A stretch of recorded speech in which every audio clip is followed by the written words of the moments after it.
Know what time it is, man. It is 8:30. It's time for Classic Conversations with JT.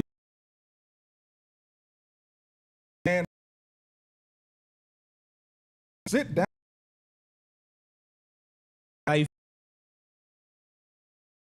We are Out. I forgot it was still on. My bad.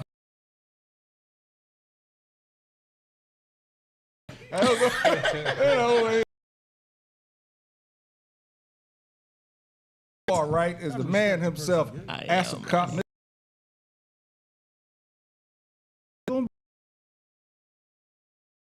Another show they bullshit.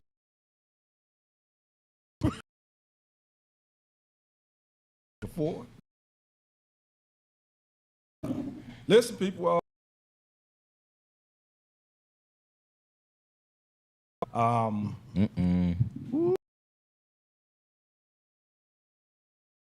Oh. Believe it or not, it wasn't him. Yeah.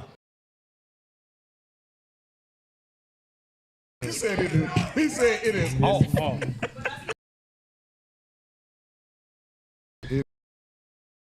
We need for you to go ahead. No, you're looking at it. It's to you. You hit that button so you can send that thing on to other people. So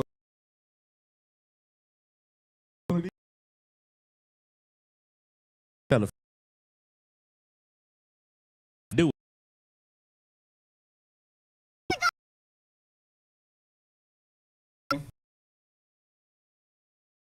That's what we need for you to do. I done got it right 3 weeks in a row. Been messing that toe. Listen, I'm gonna go ahead.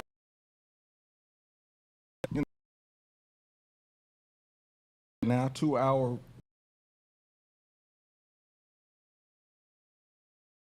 on. Facing. Yeah. Get the Z out. You know, called. I done heard it called.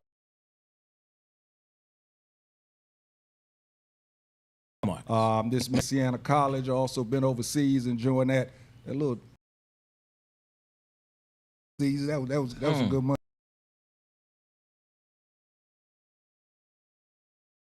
I keep telling some of these young cats, bro, all y'all know over there. Man, that's an It's banking to come on back, you know. Hey, I was blessed. And appreciate it. To my left,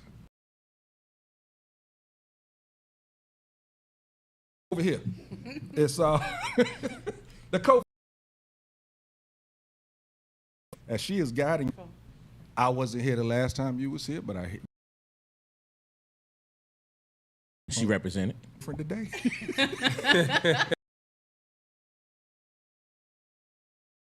And you know, other times it's gonna be.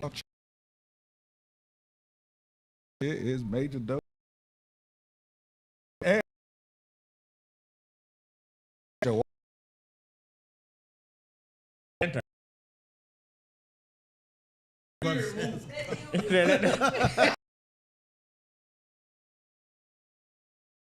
Number one. I love.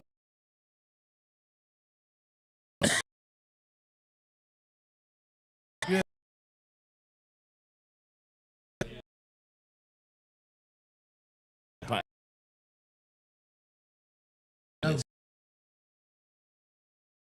Okay.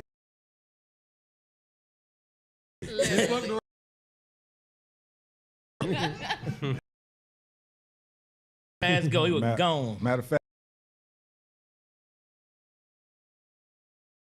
changed his whole outlook on everything. Just kept. We gonna share this pie, right, bro? We gonna. We didn't forget. You just I'm not jumped calling at it too anybody. fast. Just jumped at it too for the guests here for.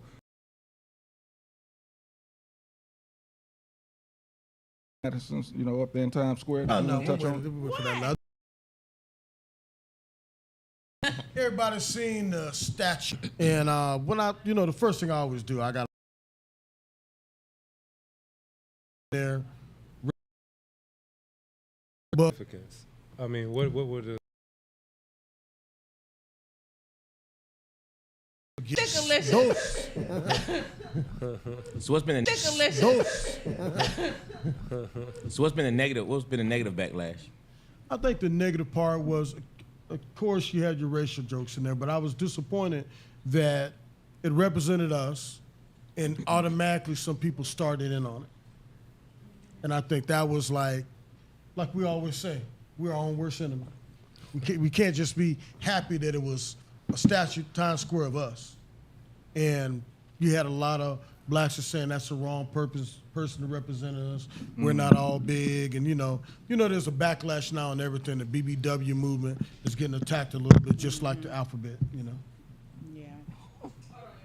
It's kind of Said pause. got some technical. Go that tickle. Y'all did not know that this was live. It's live, man. We just had a technical difficulty that actually just kept right on moving. See, right. It's live now. Of course, if you're What's not up, looking at this Spring Up? Tuesday night, it won't be live. But right now, it's live. But yeah, it's what we always talk about on this show in regards to we are our own worst enemy. We always will be the ones to come out. Like you said, the racial jokes from people of other races, it's almost expected. And the bad thing about it is the bad comments from our own people has actually become expected, which is sad. That we expect for those folks to give racial jokes, but now we're expecting for our own to downplay whatever image is there. Yeah, we run into the comments with the expectation of seeing us hating on each other. Right. That's Run to the terrible. comments. Yeah, Yeah. that's terrible. Facts. Statue in Times Square, and it did all of that. That's crazy. That's crazy. All right, so we're gonna move on, man. I actually want to look at that. When you sent it, I didn't understand what you was talking about, but I will take a look at that because I want to see those comments Yeah, I'm myself. curious. I'm gonna get some more backdrop on the whole Why it was there? the whole thing. What? Nah, I will take that pie. I'm gonna sprint for the dough. You better guard it. All right, so moving on, man. We're gonna get into, like I said, what we have. There you Our go. special guest here for today. We're gonna get Ben to come get that pie in a minute. Don't worry. Kind of doing this. A knife and some Kind of doing the plate. show in regards to mentoring in the madness, guiding our youth, and protecting our peace. Is if I just call you Shay, that's Yeah, gonna you call me work. Shay, Okay. mhm. So Shay, like I said, she's the co-founder of Your Perfectly Imperfect, a nonprofit that's changing the lives of the underserved youth in Atlanta. Go ahead and speak more in regards to your organization and everything and what you guys are Absolutely. doing. So I started my organization a little bit over 2 years ago now with a young lady by the name of Cynthia Deck, also goes by Track Baby. Our goal, obviously, at that time, she's an athlete, was to focus on promoting women in sports. But then as I spent more and more time around various athletes, not Cynthia, obviously she's very successful at what she does, but just spending time in that space in general, I realized that being I'm a paralegal, but I'm also working in financial services and out in the community teaching financial literacy, realizing that there are a lot of their athletes that were coming out of major leagues that were completely broke and homeless and sometimes didn't have transportation and all those different things. So when we're working on youth and working on their athleticism, it was also important to say, you know what, it's bigger than just what they do on the field. These kids can make NIL money. They can go on to be on the pros, but if they're not equipped with the skills and the knowledge in order to help them learn how to deal with their money, then we just end up with this continuous cycle of poverty, and this generational wealth gap is never addressed. So it just became very important to me to incorporate a more holistic approach to how we approach the athletes. So not just sports, but financial literacy, mental health, nutrition. So a holistic approach to their well-being, basically. Okay, and within your program, are you finding more of the youth coming from single-parent homes, or is it a mixture of single-parent or A lot of single full? mothers. Okay. Yeah, a lot of single mothers. But what's sad is I've been to so many youth summits this year where parents really aren't. So for me, the strategic approach was a lot of them aspire to be athletes, but we know less than 1% is going to the NFL. So we know that kids aspire that, especially unfortunately in underserved communities, they see athleticism or sports as a way out. So if that's going to draw them in, Okay. then we'll use, I don't want to use the word use, we will leverage and partner with the athletes in order to get the children's attention, but then while we have them there, incorporate enrichment. So Nice. imposter syndrome, self-confidence, loving themselves, sports, financial literacy, whatever that is, career exploration, whatever that is, they're our future. So if we don't start instilling those things in them just the way someone used to instill it in me, then who's gonna do it? True. All right. See, you beat me to it. You beat me to it. Marcus, I'm coming to you next. But first, I got to stay here because I was going to ask you about that. Like I said, I looked you up and checked some of the stuff that you're doing out there. But you had, I think it was at the University of Georgia, you had an event, and you spoke about the imposter syndrome, the power of self-confidence, and the importance of self-love. And I saw this, like I said, you was working with the youth at Georgia, but I think this is something that adults could actually benefit from hearing about. So imposter syndrome, things of that nature. Can you, expound on that? Since you already brought it up, I was going to do it later, but absolutely, no, absolutely. Limiting belief systems, like doubting yourself. I'm not capable or trying to go above and beyond to prove that I deserve to be in this place. If you've worked hard and you've accomplished things, I was a perfect example of it. Like, I'm a blueprint, because I remember when I first met Cynthia, she has over 3 million followers. And I'm thinking, well, I'm a paralegal and I got my master's degree, but that was a limiting belief system. And Cynthia was like, no, she was like, you badass, like you doing it. You've climbed the corporate ladder. You're doing well for yourself. And I was like, well, should I put my master's degree on my bylaw? And she was like, why would you not? So, you don't have to play small. And then, and I'm not trying to be shallow or vain, but, just growing up being a somewhat attractive lady, having people feel like, oh, she thinks she all that. I never said that. And so then now I'm shrinking myself because I don't want people to feel that way about me. So now that I'm a grown woman and I know who I am and I'm confident in who I am, I'm like, I'm not going to play small no more. I did go on and get my master's degree. I am a paralegal. I am a vice president at the 6th largest bank in the U.S. I don't say that from an arrogant or cocky or conceited place. Those are my accomplishments. Those are things that I've strive to do and was able to do as a teen mom. As a teen mom. I had 4 kids by the time I was 27, and I'm not sitting here advocating for teen pregnancy, but we know that that's a thing. My grandmother had kids at a young age, right? So it was to say, according to society, I would have been a high school dropout, and so would my kids, statistically. I went on to get my master's degree. All of my kids have either went on to college or either got a trade, and one of them just graduated last Thursday with their master's in cybersecurity. When I talk about helping kids be entrepreneurs, I'm not just talking about it like my kids are my blueprint. I'm on my 3rd business right now with my kids. So one of them has a marketing mind. All he cares about, and he's great at it. Like, he comes up with creative ways to make money. I'm like, man, that's dope. But hold on, what's the legalities behind that? So just going alongside my kids and making sure that whatever industry it is that we're doing business is, that they understand if there's licensing requirements or whatever that is that needs to be done, that I'm still pouring into them. I thought I was done at 18, but I'm not, because they're young. They're in their early 20s, but they're entrepreneurs. But they also don't have the legal mindset, so that I have to make sure that I'm there to help continue to develop my kids, but then I can also pour that into the youth that I deal with in our nonprofit. Wow. Damn. Impressive. Look, damn. Shut down. Shit, girl. What they say, not Black History is every month. Y'all, we got Black History right here. Listen, We got Black Dr. History Ken sitting here Harris right of the now. National Business League, I thanked him last year for allowing me to be a part of that organization and build something. I said, Dr. Ken, thank you. He said, thank me in the first couple pages of your book. And that stuck with me. Every morning that I wake up, I think about ways and what am I doing and who am I investing my time with and where are the places I'm going and who's my network and is this building legacy? Like it. Love it. So I challenge everybody in this room. We're working on the pages of our book. I love it. Marcus? Right. Exactly. I don't know if you want me to wait and then come back to Exactly, you, or man. if you How I want gotta to follow. come back after this, man? Like, come on, man. Marcus, keep me sharp. Oh, wow. Okay. My buddy Yeah. there. So, My business partner. Hey, Marcus, how you doing? Hey, hello. Hello, how are We you? shake the Tell them about that basketball. Right. Yeah, good life over there. I'm very passionate about what I'm talking Hey, about. look, Yeah. there's a reason. It's a reason why she's invited me to all these type of events when I come with her. But since I've been partnering with her, like, hey, I just come and let her do everything, and I'm coming and doing what I do, but nah, she's a light. You know, she's definitely a light, and it's funny how we actually got introduced. I was at an event with the commissioner, Natalie Hall, about a year and a half ago, and there was a young lady who works with Shay who thought, you know, I talk about financial literacy. I'm in the financial industry, and that young lady thought that me and Shay, we would be aligned with what we talk about and what we, you know, our thought process, and here we are. Here we are. So, woo.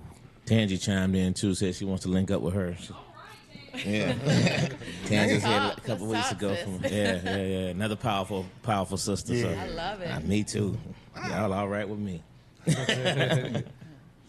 This smoke off over there. He came with it. Shaking the room. We're shaking the room. So Marcus, in regards to, you know, the financial literacy side of things, especially now as she spoke about the NIL and all that type stuff coming up, you know, yes, we all know that you can, especially with basketball, when they had the series a couple of years ago, can't say a couple, but a while back, called Broke, it taught a lot of these athletes better ways of dealing with their money.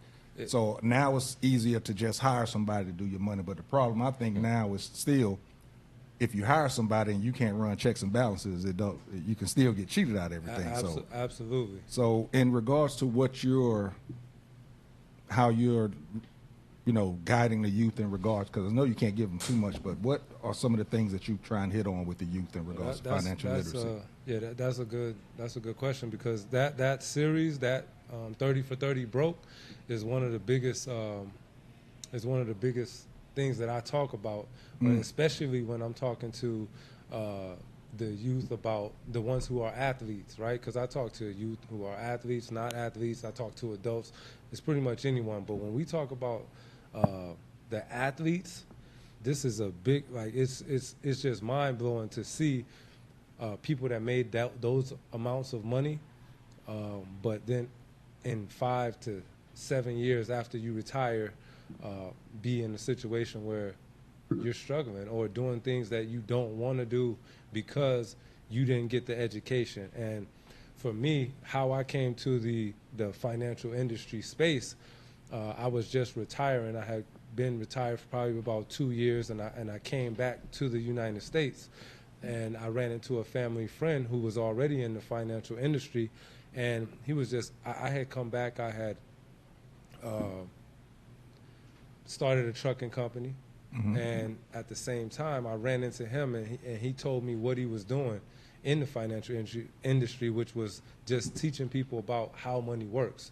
And I was like, man, this is right. This is like organic. This is right up my alley, because I was fortunate enough to play with a lot of people who made millions of dollars, and I fit in that category. I was blessed to be in that category as well. But from the conversation that we were having in the locker room, we never talked about how this money that we're making can turn into generational wealth, how to make that money make money. You know, we had superficial conversations about, you know, what was the party at last night, or who was with who and doing what, you know, but we never had those conversations. But fast forward, when people are retiring, people that are older than me and people that were actually behind me, so now I'm seeing, wow, so what are you doing now? When that ball stops bouncing, when you stop running on the field, what's happening with your life? Because we're talking about, from an athletic standpoint, you're, let's say, over the hill, or you're retiring when you might be 30 years old. In football, you might be 30, 32 years old, and it's over as far as athletically. You still have a whole life to live.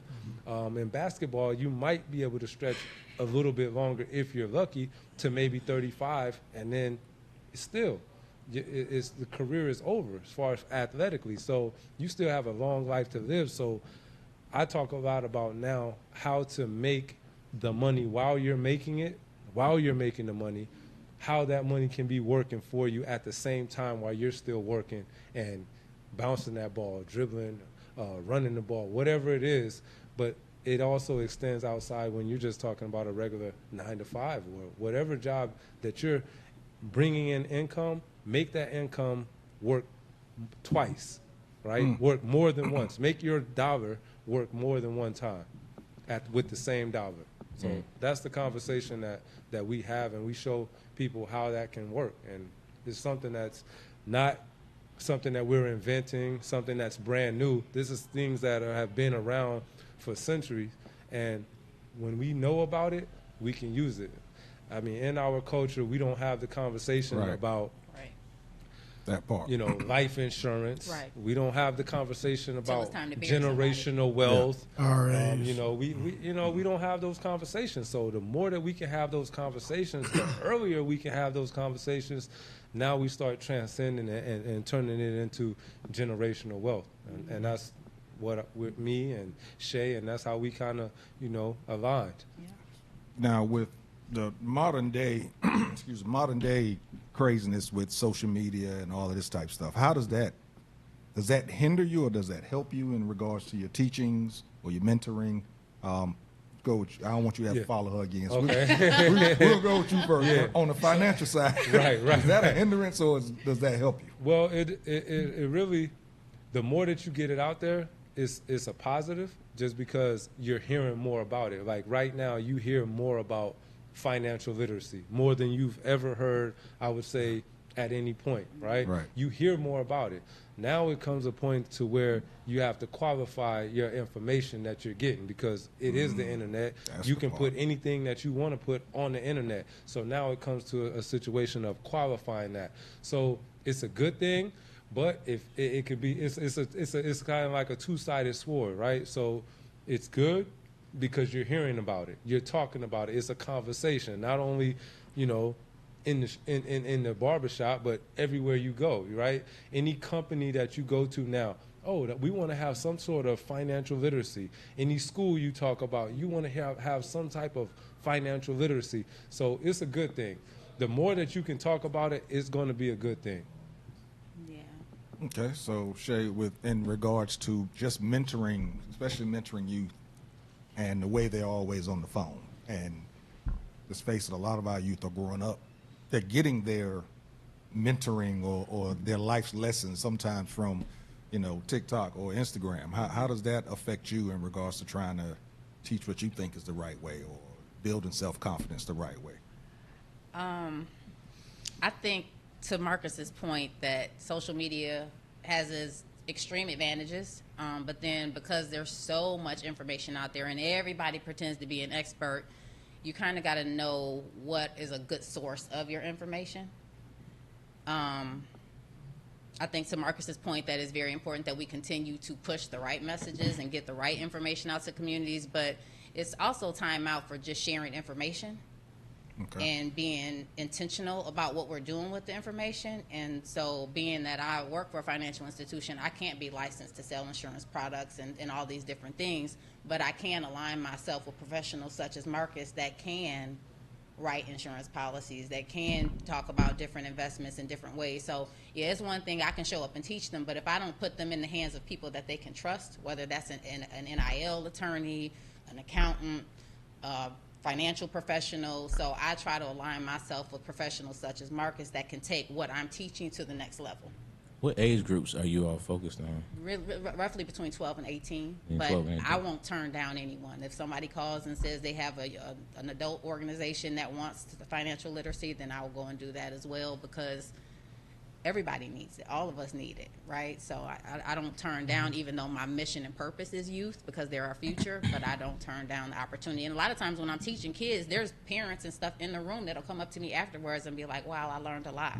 So it's just important that we share information. So these youth are coming to your program. Like, how you get introduced, get in front of these youth? For the first about 2 years, I've done a lot of grassroots things. So I've aligned myself. I've done recently an event with the district attorney in Gwinnett. I just got an email from them today to come back again as a second year for their mentor for her a day in the life of a DA mentorship program. I do some stuff with UGA extension. Actually, we just had a call recently with a state organization trying to create curriculum to put in the Department of Juvenile Justice, because as those young individuals transition out of the system, we want to to make sure we're equipping them with the life skills and information that they need in order to be successful as well.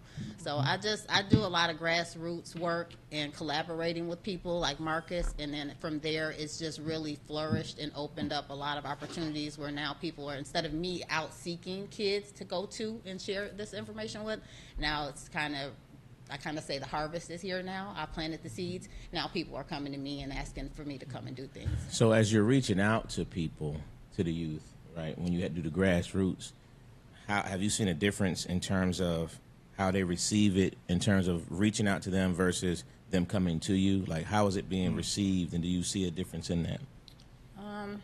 No, I don't really see a difference. I think the main thing is that when we go to these events, kids don't want to feel like they're in a classroom being taught something. So just trying to find new, like when I first started this, I'm like creating a program. I had someone do an LMS system for me, and I'm like, they're bored. It's like they're sitting in a classroom. So every time I do an event, whatever rests on my spirit in terms of how we deliver that, I try to change it up and where we can be interactive and engaging with them, so that they actually get something out of it, but then kind of have a little bit of fun at the same time, because nobody really wants to talk about finances. That can be stressful. Mental health issues can be stemmed from financial difficulties. So it's a sensitive topic to begin with, so you want to be serious, but at the same time, these kids are not necessarily just trying to sit nowhere and learn something, so you got to kind of be able to relate to them. Marcus, I had a question here for you. Somebody asked, Control Hair Care asked, what about the money we put in the banks? Is that money working for us? Well, when you look at that, there's a rule called the Rule of 72. That Rule of 72 is a simple math formula, and it's 72 divided by the interest rate that you're getting wherever you put your money, and that'll tell you how long it'll take you to double your money, right? Yeah. So, and then you got to consider your risk tolerance, because some people don't want a lot of risk. Right. So to answer that question, with putting your money in the bank, you can Google this, or you could just take a look at your bank statement. The banks are usually giving us less than 1% interest for our money. So if you was to put that into that rule of 72, 72 divided by let's say 1%, it'll take you 72 years to double your money one time. So to answer that question, if 72 years for you to double your money is the bank your money working in the bank, well then yes. So most of the time, no. Your money sitting in the bank is not going to be working for you. It's actually working for the bank more than it's working for you, because what the banks are doing is they're going to be investing your money into insurances, into crypto, into real estate, into all of those different areas, and turning their business into $10 trillion a year businesses, but then they're giving us 0.1% or less. So to answer that question in short, no. There's other options that you have to put your money. Although the bank is necessary, you're going to need that for paying bills, things of that nature. But if you're talking about strictly having your money work for you, the bank is not the place to put your money to work for you. No. I learned that so long years ago, man, when I got a bank statement. I forgot about this old account I had. And which you get 2 cents. Oh my goodness!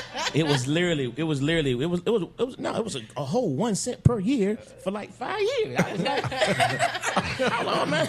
I mean, it's crazy how little you leave that money in that so-called savings account if you want to. That's why I said, like, I can teach financial literacy, but like, okay, you teach people, but then if you don't put them in touch with professionals, and maybe Marcus or whoever that attorney is that I introduced them to, that might not be the person for them, but they can at least refer them to somebody else that's reputable. Like my dad made a joke one time. He said, I don't understand how, somebody that's rich, not to be critical, go broke. He said, because if I was rich, my only job every day would be to get dressed and go check on my money.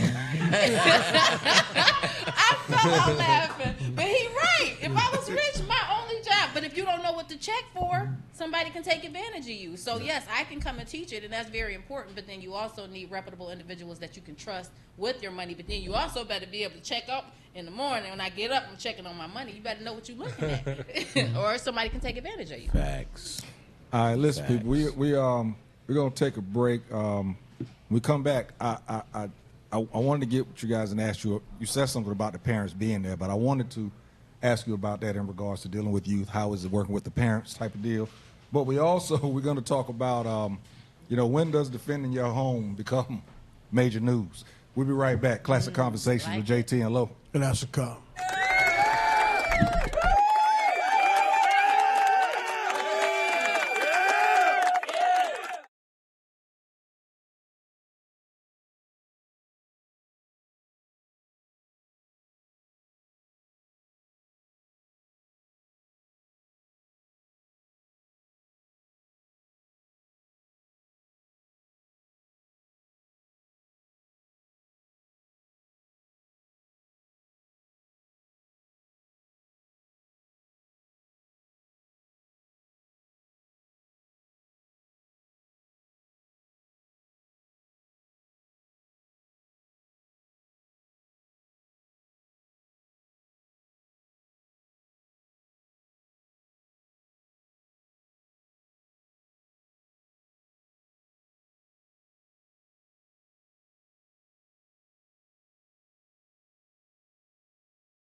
Y'all was doing this before. Hey, now. man. OGs. We back. Classic Conversations with JT and Lo. And that's a cop.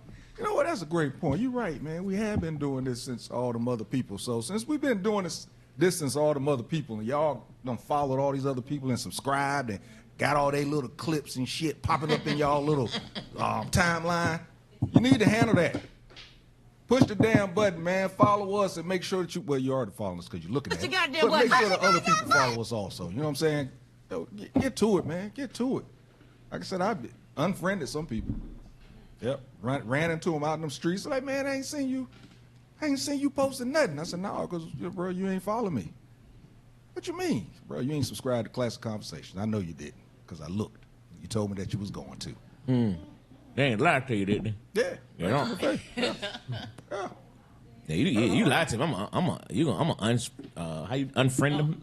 Yeah, that's what I did. That's what I did. Unfriended. Yeah. They was asking me about some stuff that I was doing. They was like, man, I ain't seen nothing that you're doing. I said, because we ain't friends no more on social media. Because you couldn't. Yeah. You know, I wish that social media told you when you just get rid of them. I really wish it did. I wish it did. I wish it did. That would be dope, you know. So I'm gonna tell you something though. Some people think it's a true story though. Some people because of the outstanding job of G&J Media, some people really think they watch us based on the clips. You know what I mean? Because they be like, oh, man, I watch y'all all the time. But they really thinking about, because they see all them great clips, but you not even, then I be like, you ain't seen the show. But then you get deep into the conversation, you're like, yeah, you just saw the clips. You didn't even subscribe. They saw the highlight. Yeah, the highlight was so great. The you know what I mean? Yeah. I gotta give y'all props, man. Y'all got a whole bunch of people believing they following us like a mug. Got a snippet. Right. I swear they done seen the whole segment. Got a snip. They didn't get the whole snippet. Just got a snip. He said not even a snippet. They got a snip. That was it. All right, so we're gonna get back to it. Like I said, before we left, I wanted to find out in regards to mentoring, mentoring on your part of things, and also on the financial side of things. How is it dealing with the parents, especially once they get closer to that 16, that higher end, 17, 18 years old? Because now, parents want to step in after their child has actually showed them something that they've learned from you guys. Now they're like, well, damn. Somebody else is teaching my kid better than me. So is that a problem sometimes? Let me jump in. Let me jump in with that. So That's a tricky one. it's actually a good thing, right? So a lot of times when we do talk when we go and I know that we're talking to the children, it's best to have the parents there, because when you really think about this, it's a lot of times the parents haven't had that financial education. There's only now, currently, as we speak today, there's only 25 states that require financial literacy course in high school. So that means that's as of today, 2025. So that means those parents, they didn't get that financial education in high school, probably didn't get it in college. So for them, it's actually a good thing, because now they're like, let me sit down with you. I'm working at this job. I'm getting a 401k. I'm doing all of these different things. I'm, maybe doing well, maybe not doing well, or I'm not preparing for my retirement. So it's actually a great thing. I love to go to events and talk to the children when the parents are there, because they're going to be there and like, that's something I wish I would have known when I was younger. But you know it. So now, because I didn't know that, I want to know it now. It's never too late. And that's one of the biggest things that I always say. It's never too late to learn about finances. It's never too late. So on my end, it's always, I've seen it. I've never had a kickback from a family member like, no, why are you teaching my son? They're like, I want to know too. And I have a cousin. I have a grandmother. I have more people who want to know about this or should know about this. So you get a lot of people that are referring other people to you that need to know this same simple financial concepts that we can exercise, we have access to, but it's about the mentality of thinking that, hey, this is for other people and not for us. But we can also capitalize on the same things that you see other people are capitalizing on. But then you got to remember too, like they're only getting a half credit, so it's not even like they're getting. And then there's nothing really standardized between kindergarten through whatever 12 K through 12, where there's not a standardized financial literacy education that they're getting, and then they're only getting a half a credit. So something's better than nothing, but we still have an issue that needs to be addressed. So that's why you probably see so many organizations that are really out in the community trying to educate, especially black and brown people. You can't close the generational wealth gap if they don't know what to do with their money. Not true. Okay, I have a question. This for you're an athlete in high school, and coming from where you came from and your mindset, how much more prepared mentally are the kids today because of the internet and everything else to receive what you're telling them? That's a good question, because 4 out of 5 fail a financial literacy test according to FINRA. And the reason why, I guess, to answer that question is there's so much information out there now. There's so much information out there now to where you don't know what's real. You don't know what I should follow. They're just hearing noise, right? They're hearing like, hey, I don't want to be, broke, right? All right, so that's like financial literacy now turns into like a a blanket statement, right? So now the more that we're starting to hear financial literacy, we have to start honing in on what does that really mean? What does that really mean? What are we talking about when we talk about financial literacy? Because it has become now more talked about, but how deep do we go into it? So to answer that question, I would say you're never going to really know how many people you connect with until it's time, right? So the thing is, now at least you have heard it, because there's so many, when you talk about the parents, there's so many parents who have the excuse to say, and I fit in that category, I never heard about it. I didn't never even think about this. So nowadays, the children that are growing up now, they're getting to a point where they can't use that as an excuse, right? They can't use that I didn't hear about anything about financial literacy. No, you didn't choose to tap in. You were, you didn't think about it at that time, but you did hear about it. We have youth summers all the time where there's like low turnouts. Like all these amazing people there, professionals there trying to share resources and information, and people, for whatever reason, are not necessarily always bringing their kids out. I had another organization, 5-on-5 organization, youth sports. They wanted to incorporate enrichment, so they were having me come on a particular day to work with their kids. Parents were literally keeping their kids in the car, didn't want to send them outside, frustrated. We bring them here for football. We didn't bring them here to teach them nothing. Wow. So we got to do better in that regard, because they need all of it, on and off the field. Also something for you, just watching TV, you're here local, and we'll pick on the University of Georgia. You look at the University of Georgia, and every one of those kids is driving over $100,000 car. Do you think the universities are, from the outside looking in, failing those kids? Because I'm not, I'm all right. And I look at, if you took that kid that took $100,000 and he bought a 8-bedroom set of apartments, put the down payment on it, and had some money put away, he'd be so much further ahead. Yeah. So do you think there should be more done just on the outside looking in by the universities? Because there's nowhere in the world that many of those. I mean, there's some of them, yeah. When you're the quarterback, Georgia, and you bought a Lamborghini, okay, you're making $1 million. But when you got that offensive lineman, or like my boy's son's going to LSU, he got $150. So that's not changing your life wealth, but if you play it right, by the time you get out of college, especially anybody doing red shirt's a fool. And your red shirt, you got it for 5 years, you could truly be ready for life. When I think about several of the athletes I know, like including, I think even you, Marcus, correct me if I'm wrong, they didn't have the opportunity to have NIL deals. Yeah, so I think it's an amazing thing that these young adults can actually get credit for their name, image, and likeness now. But to your point, if they're not educated on what to do with that money, they're going to squander it away. So there needs to be some tighter guidelines around what should be put away from them, how should they be maybe required to have a financial advisor, something, but there needs to be something put in place so that they don't just squander the money away. So when you got, go ahead. No, I'm sorry. Go ahead. Go ahead. So to that, you mentioned Georgia, man. Watch out, man. My daughter, my oldest daughter, she's actually going to Georgia on a scholarship. My son there now too. Next year, man, and she's gonna be one of them. Too. I'm laughing, right? Yeah. So I'm laughing about it, but actually, she's going, and she's going to be one that's fortunate enough to get one of those NIL deals. And so, to your point, we went on. She was, and this is not just about my daughter, but she was fortunate enough to be one of the top ones in the country.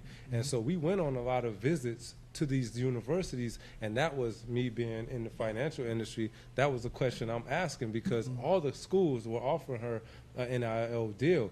So my question was, okay, this is what happens, and all of these children are getting over 6 figures, right? So now my thing is, who's educating them? Just like you're saying, who's educating them? Because things that you have to talk about is, okay, as a 19, 17-year-old, 18, any of those ages, they're thinking, hey, I'm getting paid $150,000. They're not thinking about taxes.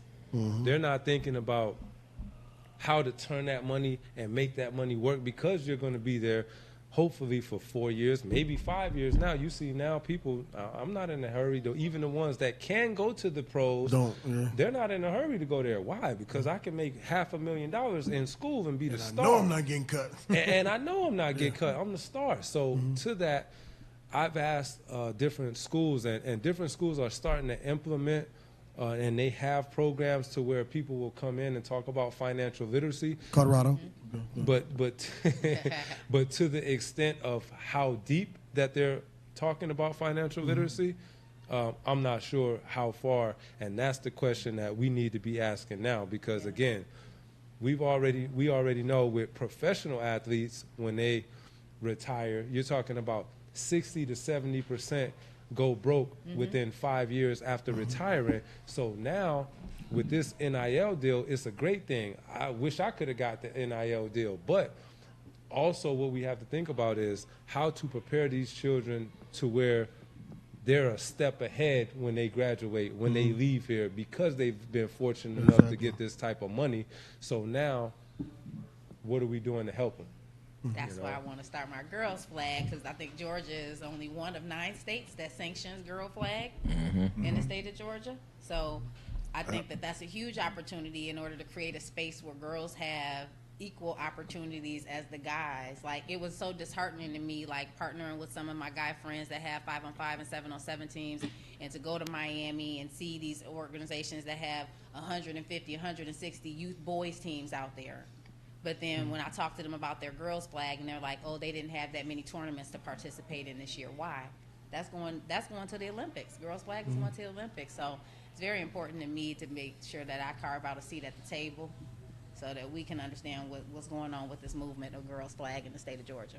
Yeah, and I think in the long run it's going to help black generational wealth, because if you look at the amount of kids that play college ball, basketball, track, and all these other sports, and if they get their mindset right, it can kind of swing the pendulum as far as black investments in the future. So I think this is a way we can, but somebody needs to get out there and grab the bull by the horns, because I'm just going to be real.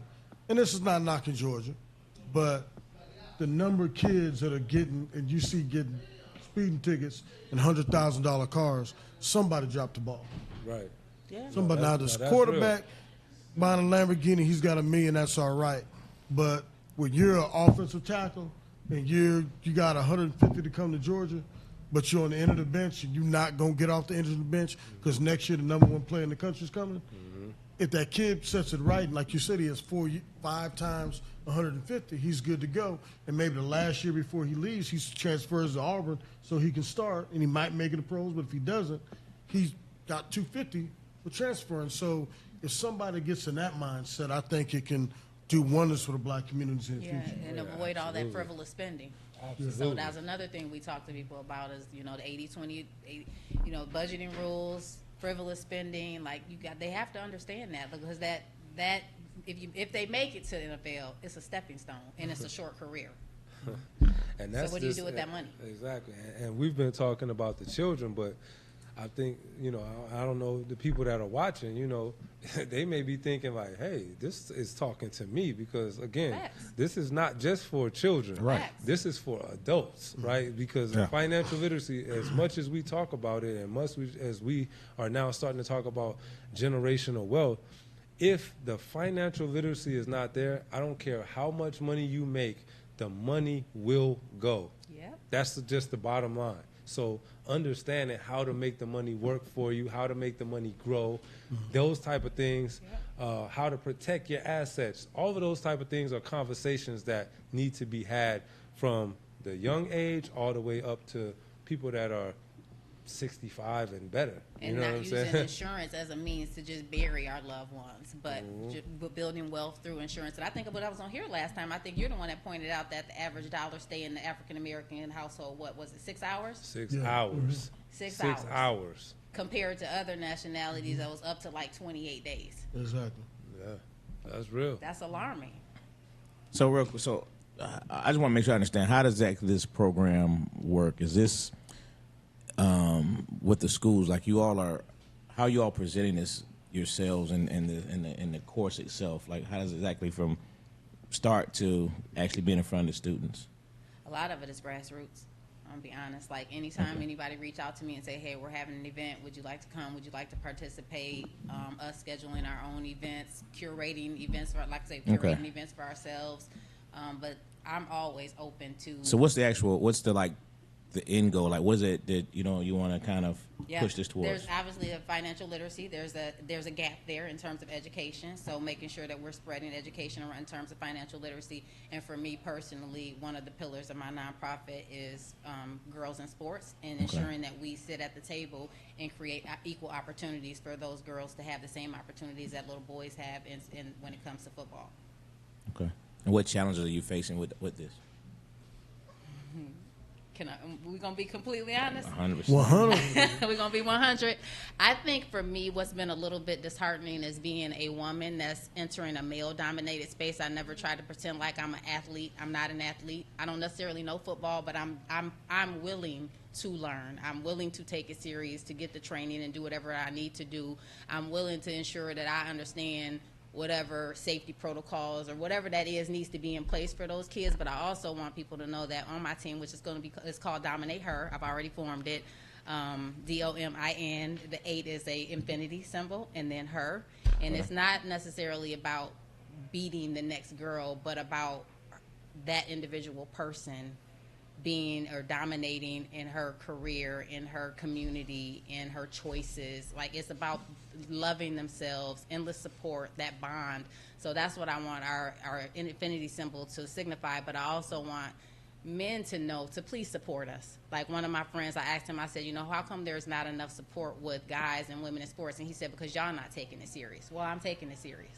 I formed a team. I have a location now where an indoor facility, a beautiful indoor facility where they can practice. So I have coaches that are saying, I'll help you learn, not only learn the game so that you understand what you're doing, but also to help these girls, because I take it serious. Number one is giving them a positive outlet, but number two, they can get NIL deals, they can get college scholarships, they can go to the Olympics. So I take it very serious, and I would just ask, not all men, I'm not generalizing, I love men, I celebrate men, so this is not a male bashing thing at all, but please support us in our efforts to give girls the same platform that boys have. Okay, real quick, go ahead and talk about, let everybody know about the event that you got coming on that you invited me and Angelo to come and play in. Yeah. I already told him. So the organizers for Juneteenth here in Atlanta is going to be at Piedmont Park this year. Came to me. Thank you very much. I'm very appreciative of the organizers for even approaching me. But again, that's that me putting my heart where my mouth is and doing the work. So long story short, they came to me and asked to participate and create an event. And I'm like, create an event and do what? And they was like, whatever you want to do, it's for the community. So my recommendation is, and what we're going to do, I'm going to be intentional with my words, is have a flag football event. So we'll celebrate women in sports on Saturday, June 13th, I'm sorry. Hold on, I'm getting the dates wrong. June 14th at Piedmont Park, celebrating women in sports. And then June 15th is Father's Day. Much respect to the men. We're going to celebrate the Kings, make sure we do that right. We got some retired NFL players that are going to play against maybe like next gen. We're trying to find some more individuals between like 18 and 21 to play against the retired NFL players, and just make sure we put on a good time for the community. I can get your whole We team. need refs, we need coaches, we need players, we need all of that.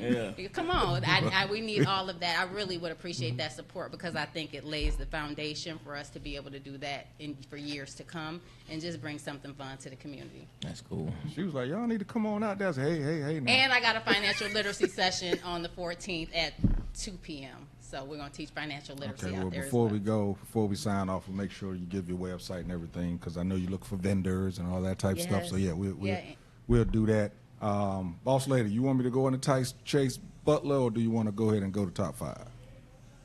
All right, there it is. Angelo? That's me. All right. So we got a top 5. We always do a top 5 to end the show, Marcus. So Mark's like, what's the top 5? Yeah. I'm listening. Yeah. So it's gonna be the top 5 influences of your childhood. Yeah, growing up. Your top 5 influences, whether it's facility, person, coaches, teachers. Whatever. Top 5 influences that kept me grounded growing up. Thank you, D. Wayne. I had to do like I asked a cop. Had to get the cheat code up there. Top 5 influences that kept me and you all grounded growing up. And he spelled growing wrong. Groaning. You got groaning up. I'll start. He was trying to get it up there fast. I'll start off first, like I normally do, and bumble it up, and then y'all have all day to check and find yours, and you come off perfect. But here I go. You know I'm not playing. I say number one, I'd say my father, hands down. Just looking at him, and he never bragged, he never did anything, but he had 2 tours in Nam, Bronze Stars, black officer, and being his son and seeing the way he carried himself, and it was almost 24/7 because you and also, the Army, and it never stops. So seeing that, and of course my mom, them staying together and holding things, it was just, and my mom would still work, but she was 100% black woman. Breakfast, lunch, and dinner every Saturday, Sunday. Breakfast before I went to school, and dinner at night on top of what she did, and she was a professional. Wow. She was a teacher. That's And all right, she right? taught at Kim Young University in Korea. So there's so many different things that she done. She's been a professor. And then I have like my grandfather who couldn't read and write, but he had one of the largest black farms in East Feliciana Parish, Louisiana, Clinton. And going with him when we went to the stockyards, but he had to have one of his buddies sell this country, but Hereford cattle, which are called white-faced cattle. That's a precursor to Black Angus, how they talk about it now. And he was raising bulls and selling them, and all those racist, the racist individuals down there wouldn't buy from him, so he had a white buddy of his, sell it like they were his cows. And I remember he used to have a money belt. And what changed a lot of my life was this one instance. We went across the street in Kentonwood, Louisiana, the stockyard right there, and there's a country store. I won't go for top 5, I won't tell the story. So basically they had a country store. He saw your face, and we went there, and we walked in, and I did like I always did, got candy. And this young white girl that was about 12 years old. Mind you, I'm going to parochial school in Boston. And in that time, so I had a whole different mindset. And this white girl, he gave her the money, and I think it was like $20, and he handed it to her, and she kind of dropped it like that, and when she got her change, she put it on the counter like that, and his hand was out. And I was like, no. I said, no, you're going to put it in, my grandfather grabbed me like that. And he says, no, we're not going to do that. And he's a master mason, and basically, he took me outside and he pulled me to the side. I said, no, you don't do that. He says, why? And I said some things. He says, no, that's not what we do. You're a black man. You don't show ignorance with ignorance. There's other ways you can beat it. And so he said, right then you were going to lose. And during that time period, Kentwood, Louisiana, wasn't the atmosphere of that. He says, I make money here. He says, half these, tell someone else about it, he had to steal. So half the illegal alcohol in East Feliciana Parish was being made by him and his money. So all those rednecks that were buying the cattle, and the same ones that went to that same store we went to, they were buying all his liquor too. So that's what he's telling me, that's how you beat him. And I've carried that mentality throughout my whole life. And the rest of them was like my Uncle Tutu, my Uncle Bootsy, and my Uncle Junior. Tutu Bootsy. Our country, we all had different names. He's an Uncle Tutu. That's like my cousin Poke Chop. They all instilled in me, because they're all Masons, black pride. Although humble beginnings, all his kids went to college. I have family, college was pushed. Making money was pushed. So I always had that going. So when I went into circles, I never had any inkling I wasn't equal to a white man. Right. And somewhat they were beneath me. And so I always had that attitude, so it helped me throughout life. And that was instilled by those individuals. My friend told me recently, she said, feeling good about yourself should be like breathing. So anyone that lacks self-confidence, like I say that when she said that, that hit me. She was like, that should be like breathing. Like you naturally, you should feel good about yourself. Right. So I love that. You got your top five. With that being Top said, five. you got your. Man, it's such a hard toss-up between my parents and my big ma because they were both amazing. But there's so many instrumental moments with my big ma, my grandmother. She taught me so much. Like, yeah, man, so I'm going to just leave that. Like, my big ma for sure.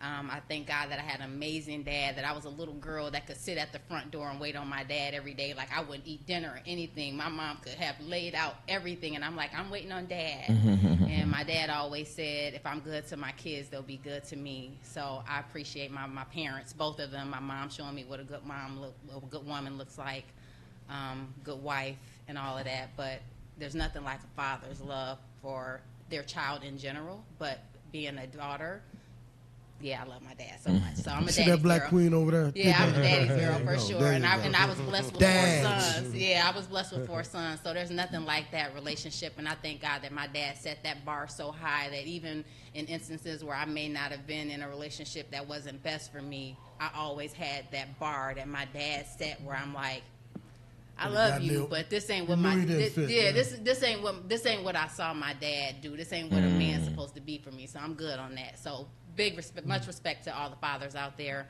Amen. My kids, they definitely inspire me. I was a teen mom, so they watched me grow up. But to hear my kids now as young adults be like, "Mom, scared money don't make money." Like, what we doing? What kind of business we starting in? You know, so I love my 4 sons. I had a manager one time that I felt like taught me great work ethic. It was an attorney that I was working for, and I went in his office and asked him about something, and he looked up and he said, I don't know, you tell me. And so I took that with me throughout my career, to always apply yourself. Like, don't wait on people to give you the answers. Like, these phones have so much information, so just great work ethic. I think that's showing even in my nonprofit work and the things that I do now. Some of the organizations that are calling me, it's very humbling but appreciative that my hard work and my heart is paying off. And it was because of him. Like I say, I never wanted anybody ever again to tell me, I don't know, you tell me, because I felt like I didn't do my job. So I'm going to always apply myself. Even like with football. I don't know football, but I'm going to learn football, and I'm going to have a great football team. You know, God is my witness. If it's within me, I'm going to have a great football team because I'm going to apply myself. And then the last one, which is really the first one, is just God. Like I give God the glory for everything that's happening in my life, the things that He's doing in me, the woman that He's created me, like who I was created to be. I feel like I'm evolving into that woman, and the impact that I'm going to make in the community. Yeah. So family, God, all that, work ethic, character. Those are the things that are important to me. Marcus, my bad, bro. You got to follow I was her. gonna say, man. My bad, bro. Why you gotta keep You got having to me follow follow her up again, after bro. her, man? Like, why Soon you as doing she- this to me? Look, especially when she went with the God thing. I said, Right, why you doing this to me, man? Now he got to change his list and put God up there too. Yeah, you know what I'm saying? Like, come on, man. Who's just say he got to change his whole list up? Yeah, you keep doing this to me, man. But Hilarious. nah. Well, yeah, of course, man. I believe in the universe. Definitely, there's a higher power, and I definitely believe in that. That's number one. I would say my pops. He passed away unfortunately at a very young age, age 39. But before he left, he taught me hard work. He definitely taught me hard work and just go get it. You know what I'm saying? Like, it's just everything happened for a reason. He left early, but he left me with something while he was here. So that was definitely a blessing. I would say my college coaches, my head coach, Paul Hewitt, he actually came out here to Georgia Tech. Yeah, he left Siena College and went and came to Georgia Tech. So Paul Hewitt, he looked out for me. When he came to Siena, I was thinking about transferring because my pops passed away my freshman year. And so I was thinking about transferring after my freshman year, but he came in and was like, listen, you the top guy here. We would like to have you here, but if you're not going to conform and do what we need you to do as a team, bigger than yourself, then, you know, I can help you go somewhere else. So I ended up staying, and it just taught me. He took a place, you know, in my life, in the place of when my pops wasn't there. He kind of took that role, and then I had an assistant coach that also came along with him, Coach Warren, right, and Cliff Warren, and he was basically kept me in school, kept me out of trouble, kept me from doing things that I wasn't supposed to do, and kept me in school. And those three, and then, you know, just my mom, just being there and wanting to do things better for her. You know, being that, you know, my pops passed away, they were still together. You know, having to be the man at a very young age. So I would look at those as my top 5, top 4 plus, you know, the universe. But I would look at those, and they really just taught me just hard work, you know, keep going, discipline, and determination, and that's kind of transcended into, you know, outside of sports into life, and that's what I can attribute to me being here where I'm at now. So, What you got, Teasy? Good stuff. Starting off with, there was a group of men in my area they called themselves the Funky Grannies. These men kept me, without having a father figure around, they were my village. They was the ones that kept me out of the streets, just kept me right, kept me where I needed to be. My English teacher, Miss Loomis, she actually taught me that I actually was smart enough and needed to stop taking shortcuts, because I was taking shortcuts and barely getting by. She taught me that if I applied myself, it was going to be a lot better. Coach Hobbs, the only black coach that we had on staff in school, when I actually signed up to go into the military, he was the last person I saw before I actually went and got on the bus. He came by and gave me a note, basically told me, because I was thinking I was making a mistake of going in the military instead of going to college. He said, if you believe that this is where you need to go to protect your mother, because I didn't want my single mom, to have to pay money and stuff. He said, make sure that you do that. And I felt good about my decision. My grandfather, Popsy, just seeing him as a man's man. Wife beating slippers, period. He got off work, took his flannel shirt off, put his hat on the rack, wife beating slippers. Rest of the night, took a shower, went to sleep, but he was a man's man. He didn't have to say much. Everybody knew what the hell was going on in his house. I like it. Number one has to be my mom. Just looking at her as a single mother, doing what she did, made me realize to shut up and keep doing what I need to do, because she didn't say nothing while she was doing her thing. Plus, she's the person that actually probably kept me out of jail by kicking me out of the house when she found them crack rocks in the back room. Yeah, she got me on the straight and narrow. I gave up selling. I stopped being a dope boy then, at that moment. So, yep, those are my influence, Much for sure. respect to mom. Kicked me out, man. I was 27 years That's old. probably She the kicked hardest me thing out. she had to do in her life. And I really wasn't living there, but she still said, get your shit. Quietly, too. Sometimes you got Just to. get your That's shit. what the eagle do. They kick their Was babies she out the cursing nest. in? Was she cursing in? I think she was. She wasn't too saved yet. She was like, I need you to get your Wasn't too saved. Yeah, said it quietly. I need you to get your shit. Just go. When I get home, your shit need to be gone. But I saw the stuff in the back room in the den. Just Ain't go. nothing to talk about. Time to go. Hey, if she didn't teach you, life would. Yeah. So it truly takes I was in church that Sunday apologizing. the community. They call us aunt and uncle now. What they aunt and uncle, so they pass the torch to us. That's facts. They pass the torch. That's facts. All right, so Millennial has his uncles, Coach Clinton Lawrence, his grandmother, started off strong, and then he went to Optimus Prime and Goku.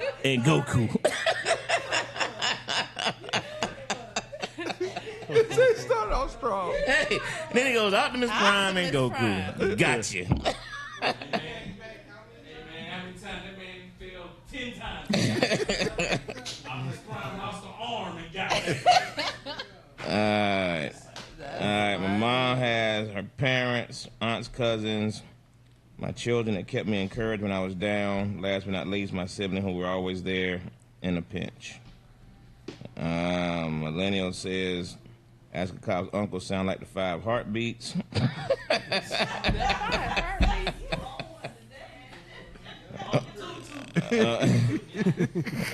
Hilarious. Atlanta got our teachers, Mr. Reed, 5th grade, Ms. Bimpong, high school, my village moms, Miss Queenie, Miss McClure, Miss Jones, Reverend Brown, first pastor, BTU teacher, Mount Carmel, First pastor. and especially Helen and Joseph Candyman Bracy. Right. Number one fan, got my parents. That's it. That's all. Thanks, sis, for the reminder. BTU, the community parents, and Great Reverend Richard Brown. Thanks again for the shout out. Yeah, this is your biggest dessert fan right here, because we got to take stuff away just to be able to get everybody to get a piece. So, but he ate up the whole cake, didn't share not one. Took the pot. They had the chance. They didn't respect your cake. They didn't respect your cake enough to take it. I waited, and when they turned their backs, I took it. Oh, he inhaled it already. Hilarious. Kiki says, know your potential, yet that statement stuck with me from that day to this one, 20 years later, and my mama. All right. Got it. Jose, my belief in God reminded me of my greatness. Hope things could be better. Aunt Soft. Is that a person? Okay. Okay, the aunt was a soft place to fall. Kids and haters. All right. I like it. On Lena, another one, my 11th grade teacher, Miss Posiak, challenged me to make honor roll. And from then on, I worked hard to stay on there throughout university careers. All right. So I'm going to start with number 5. I'm going to say something simple like the DYA. So those in the military know the DYA, District Youth Activities, man. It was where kids got to go to enjoy themselves, have fun, take trips, especially when they're living in Germany. When you're away from, you got to make new friends, you got to do all that stuff, man. But DYA was somewhere where everybody could gather, and it was great for kids. You know what I mean? It was great for us to mix, mingle, all those good things. I'm going to say... I'm going to shout out to my uncles, right? So I have a large group of uncles, but ones in particular, my Uncle Lewis, the Supreme Uncle, chimes in on here.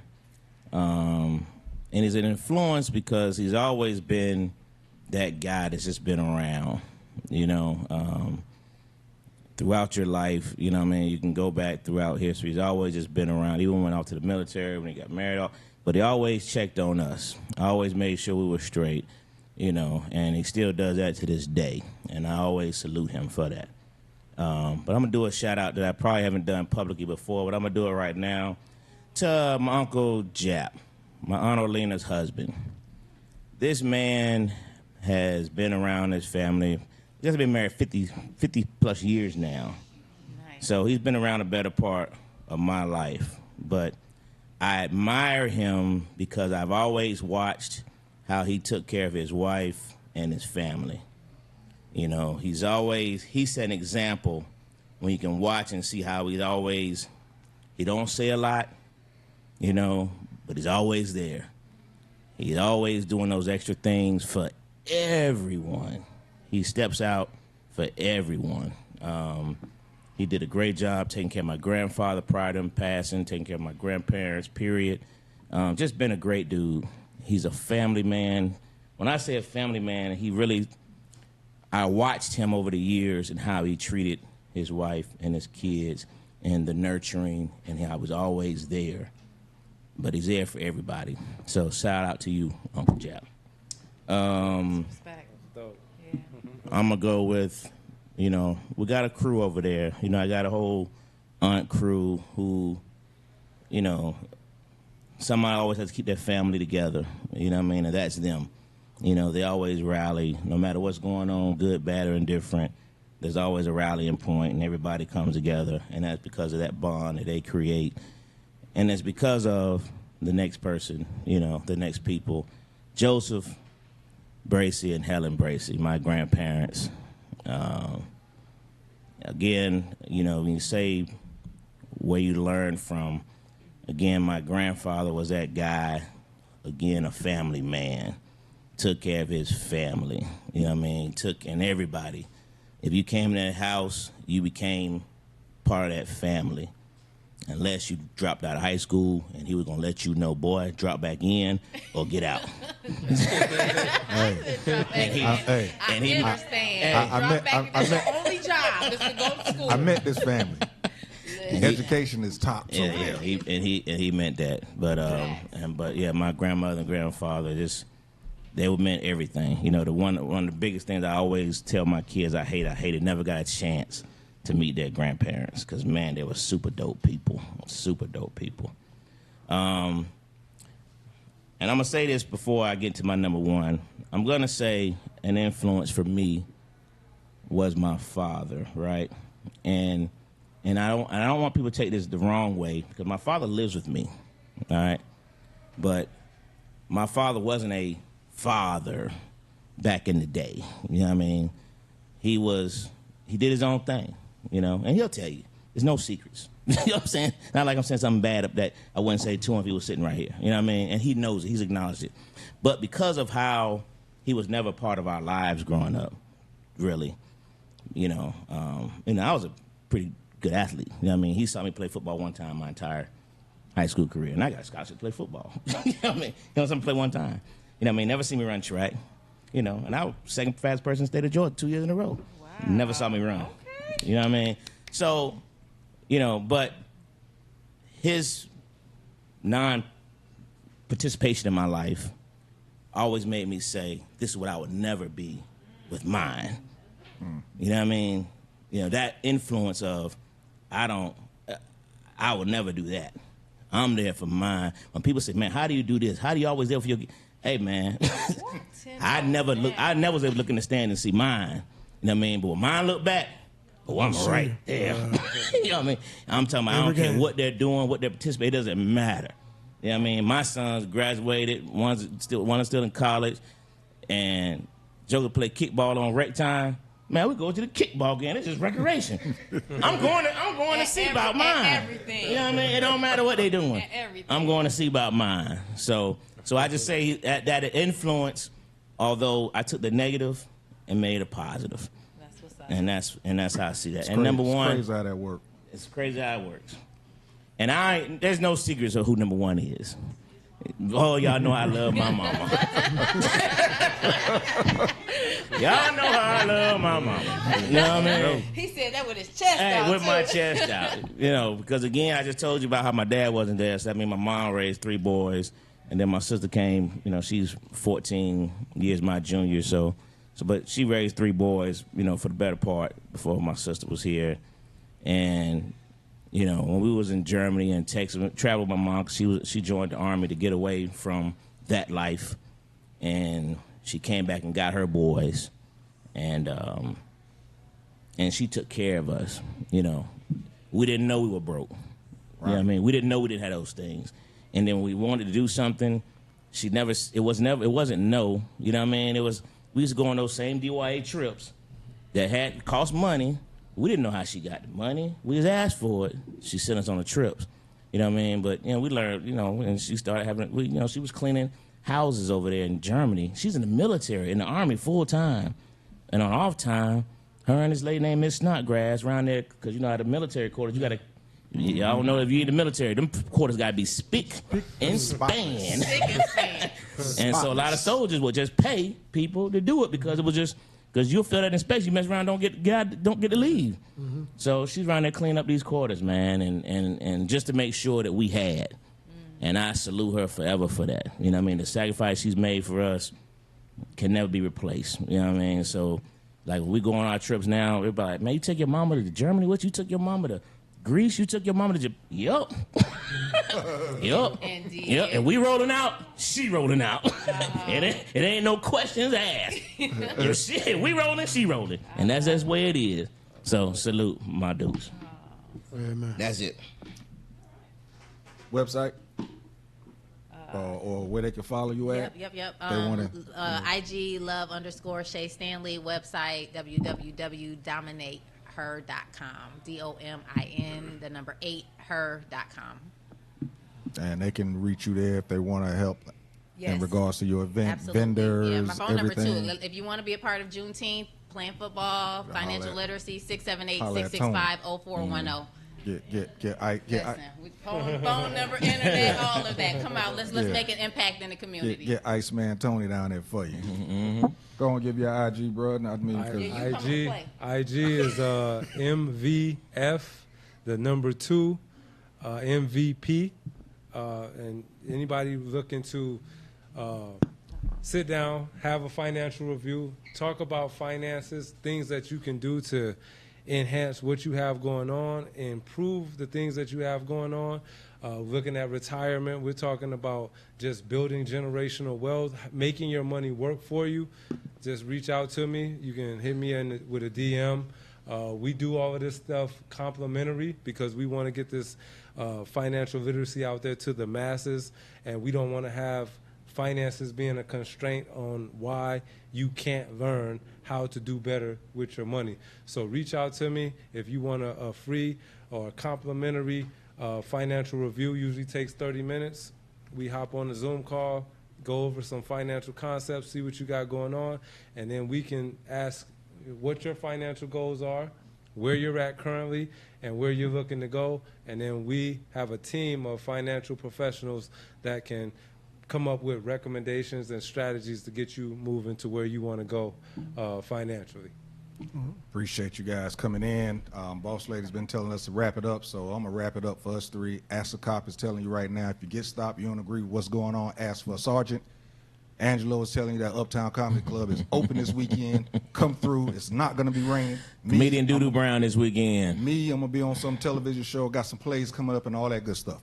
With that said, this is Classic Conversations with JT and Lo. And that's the Cop. And we out. You dig?